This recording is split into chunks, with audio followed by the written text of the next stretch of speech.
J'ai commencé un parcours un peu différent, technique certes, mais dans l'aéronautique, puisque j'ai un diplôme dans la maintenance aéronautique. Donc j'ai commencé dans des compagnies aériennes à travailler.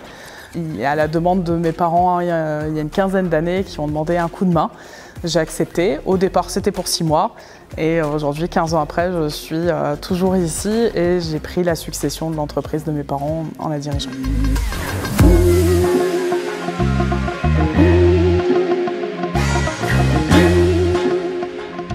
Alors, il n'y a effectivement absolument pas d'école. J'ai eu la chance de pouvoir hériter des valeurs et des bases solides de fonctionnement d'une entreprise saine aussi.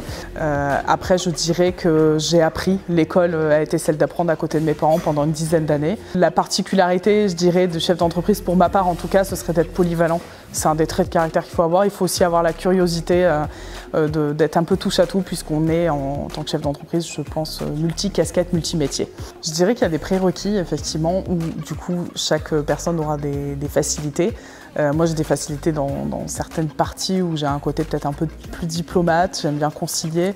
J'aime bien aussi le côté travailler en solidarité, donc j'aime beaucoup impliquer toute mon équipe dans les décisions même que je prends. Mais je dirais que pour tout le monde, ça s'apprend. Il y a quand même beaucoup de formations aujourd'hui, il y a beaucoup d'encadrements qui peuvent être proposés, que ce soit par le département, la région, les organismes autour de nous, comme la CCI, l'UDE. Voilà, on sait qu'on peut être formé sur nos points faibles.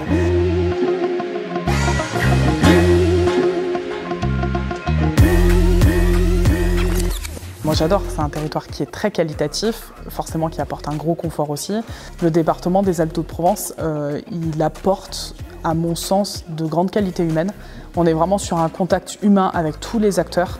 Moi je trouve qu'on a une grande qualité humaine, on a une proximité, on reste à l'échelle humaine aussi, on n'est pas noyé dans un flot d'entreprises.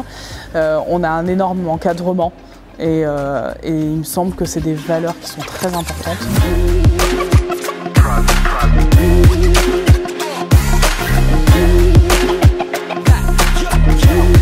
L'une de mes fiertés aujourd'hui, c'est plutôt de continuer à développer cette entreprise, alors forcément par le biais de la conception et la création des bateaux, mais plus personnellement, je dirais, c'est par l'importance des valeurs que j'arrive à mettre en place dans l'entreprise, soit des valeurs humaines ou techniques.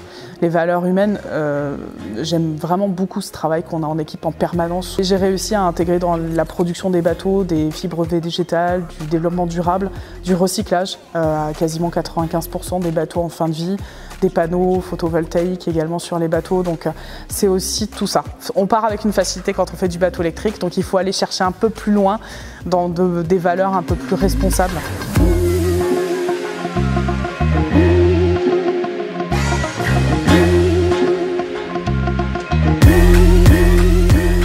Pour ma part, en tout cas sur notre entreprise, ça a été surtout un bouleversement industriel, plus que sanitaire en soi. Il a fallu apprendre à se reconstruire, on se reconstruit tous les jours. C'est difficile d'aller au-delà, de prévoir une semaine, un mois aujourd'hui, alors qu'avant on prévoyait d'une année sur l'autre. Ça c'est un peu quelque chose, je trouve, qu'on a perdu.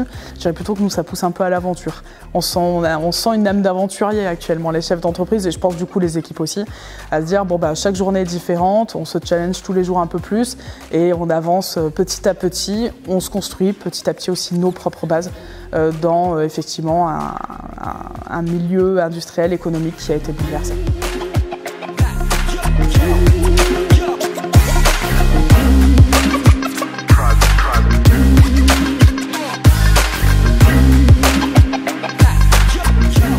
Donc il y a plusieurs éléments qui vont venir s'ajouter. Le nouveau bateau, on va dire maintenant, est bien lancé, il est dans ses rails, il va être commercialisé cet automne. On a un nouveau bâtiment dont la construction a démarré le mois dernier, avec des acteurs locaux aussi d'ailleurs, principalement, on y a tenu. C'est un bâtiment qui est en partie éco-conçu. On cherche à se développer à l'international en gardant les valeurs qu'on a.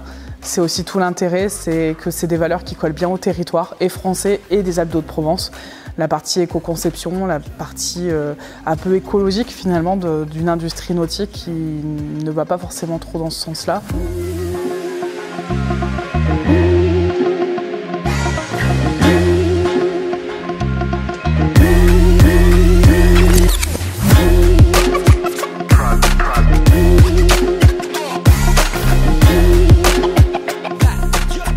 J'ai un coup de cœur pour les gorges entre le barrage de Quinçon et de Sainte-Croix vers Artignos, puisque c'est un endroit qui est encore assez préservé du tourisme de masse. Et puis, petit coup de cœur aussi pour un petit spot qui est au col de la Bonnette, derrière Jauziers. C'est le petit coin de fraîcheur en plein été, voilà, avec les marmottes, des super paysages.